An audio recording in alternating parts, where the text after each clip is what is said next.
ce n'est pas une question, mais deux remarques. En ce qui concerne le don précisément par contre du Golan aux Israéliens, il faut se souvenir que lorsqu'il y a eu des déclarations dites d'indépendance de l'État d'Israël par Ben Gourion, aucune frontière n'a été tracée.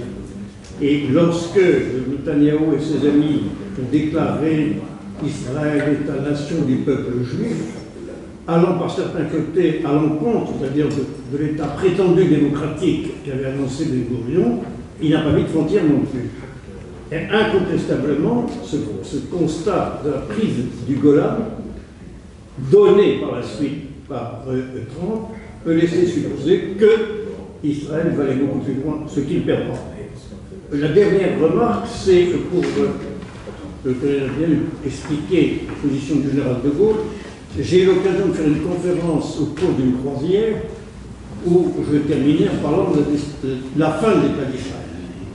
Le public qui était là n'était pas très content, et il s'est levé, M. Jeannet, l'ancien ministre du général de Gaulle, qui a dit, Maître Butin a dit cela, moi je peux vous dire que quelques jours avant la mort du général de Gaulle, je l'ai rencontré, et il m'a dit, si Israël continue sa politique, Israël disparaîtra. Vous allez prendre une seule question, monsieur, et ensuite... Juste une remarque, juste pour clarification de ce que dit l'ami là, et confirmer ce point. Le président Abbas, il était dans une réunion avec M. Trump, il l'a rencontré 4 fois. Et il a expliqué à Abbas la position de la Palestine. Et tout de suite, M. Trump dit, ça c'est extraordinaire, so we have to act. And he looked to the il regardait autour de lui, il dit, il faut écrire ça, il faut faire ça, il faut faire ça. Tout à coup, M. Greenblatt, il saute. Il dit, non, monsieur le Président, il ne faut pas être pressé. C'est le trio. Greenblatt, Kushner et Friedman, avec leur patron, Netanyahou, qui dirige la politique américaine au Moyen-Orient. Je partage une partie de ce que vous avez dit, et je pourrais suivre le scénario que vous dites, si éventuellement il y a une variable, à mon avis, qui change tout aujourd'hui, dont on ne parle pas beaucoup, c'est que ce n'est pas simplement le 50e État qui décide aujourd'hui aux États-Unis et à l'intérieur. La nouveauté majeure aujourd'hui, c'est que vous avez des acteurs du monde arabe, des acteurs influents, pragmatiques aujourd'hui. Et ce qu'on oublie de dire souvent, c'est que le fameux deal, en partie, a été conçu dans une partie du monde arabe. Et que par conséquent, le côté pragmatique, comme souligné, peut aller jusqu'à, parce qu'il est pragmatique aujourd'hui, et ceux qui payent, ce sont au moins 2 ou 3 États importants, et dans ce sens-là, l'équilibre va plutôt en faveur de l'endiguement de l'Iran, c'est le choix, et par conséquent, de possibilités, perte et profit de la question palestinienne. C'est pour ça que la question du Golan, certes, elle peut amener une impasse, mais probablement le scénario, ce n'est pas le Grand Israël. Probablement le scénario, c'est plutôt un plan économique majeur qui permet de rebattre les cartes complètement économiques qui n'ont pas au niveau politique. Majed Named, directeur d'Africasie. Ce que je voulais dire, c'est que Israël, finalement, est la marionnette des États-Unis et non pas le contraire. C'est-à-dire, et la preuve, c'est que quand Israël a été créé, l'acte de reconnaissance d'Israël par Thomas, il y avait la reconnaissance de l'État juif d'Israël. Il a barré le mot juif. Le document, il existe. Vous voyez le mot juif barré. Ensuite, jusqu'à 1940, la majorité de la communauté juive américaine était contre le sionisme. ce n'est qu'après pendant la deuxième et après la deuxième guerre mondiale que le glissement a eu lieu. Et puis finalement, il y a des intérêts maintenant. Ce que fait Trump avec Netanyahu, il est l'allié de tous les antisémites du monde, y compris Pence qui est évangéliste, le courant évangéliste qui est le plus antisémite aux États-Unis. Donc, à mon avis, finalement, c'est la rapport de force qui va dominer et qui va trancher ce conflit. Une fois que les États-Unis vont comprendre que c'est une mauvaise voie, mais à condition que le monde arabe soit plus fort. Vous savez, moi, Merci beaucoup, monsieur. Pour Israël, l'un des enjeux de la création d'Israël, c'était de défendre les intérêts de l'Occident au Moyen-Orient. Et c'était aussi de défendre les intérêts des Juifs partout dans le monde. Aujourd'hui, Israël a besoin d'être défendu par les Juifs de tout le monde et défendu par l'Occident. Et Israël n'est pas si fort. Le roi de Bahreïn ne peut pas protéger Israël. Les rois d'Arabie Saoudite non plus.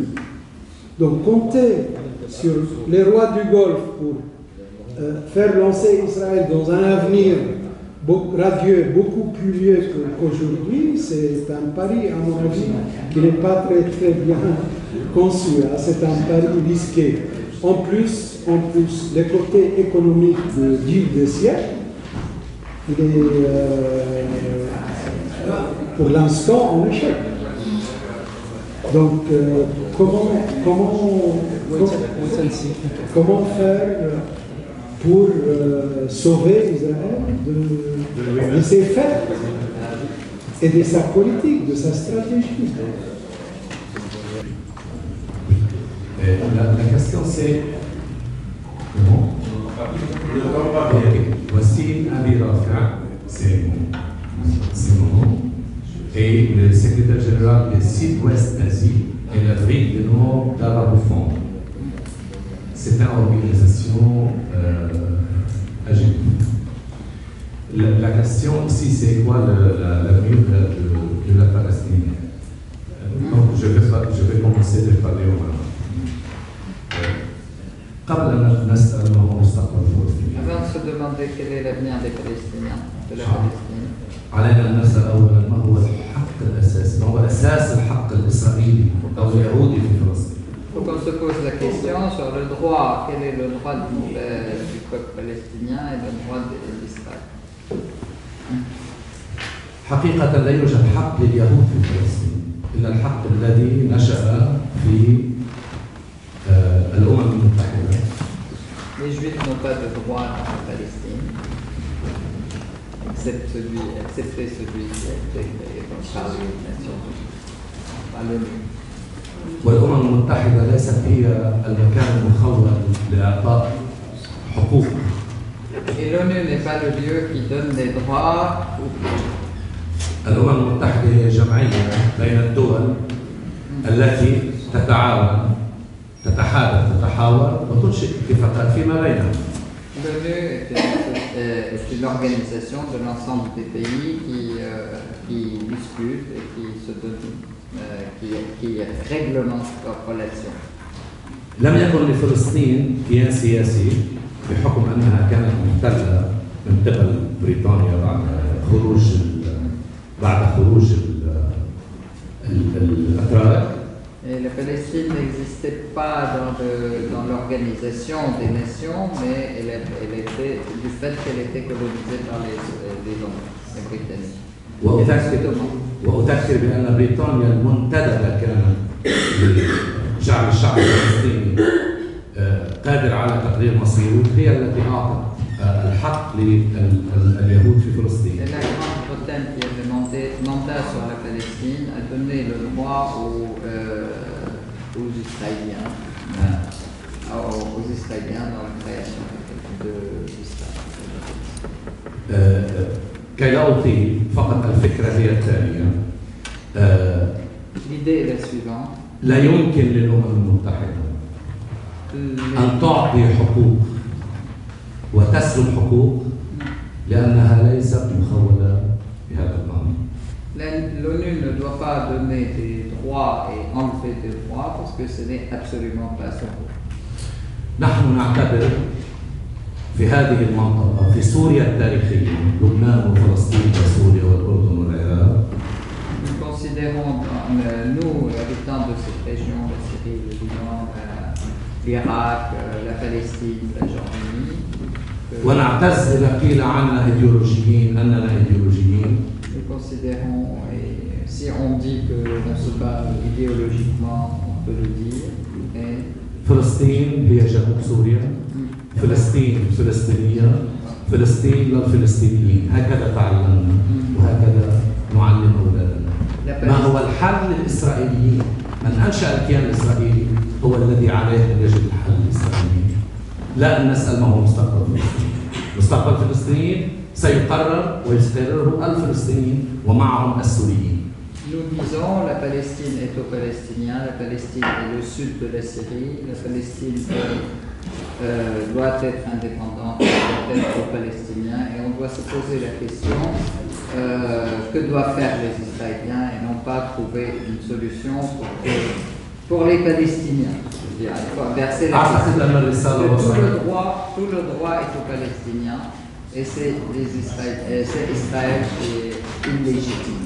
أعتقد أن الرسالة قد وصلت وأكتفي بهذا. Est-ce que le message est passé? Merci monsieur pour cette position, pour le partager. Merci beaucoup de votre présence, merci beaucoup votre excellence, merci beaucoup M. Djellouli et merci beaucoup de tous les participants qui sont présents ici et ceux qui sont partis. À partir de demain, les vidéos sont sur notre site, vous pouvez regarder. Et nous demandons aux intervenants qui ils ont la possibilité de nous envoyer leur intervention. On va mettre sur notre site et après on va publier un numéro spécial sur la Palestine. Et à très bientôt. Merci beaucoup. Merci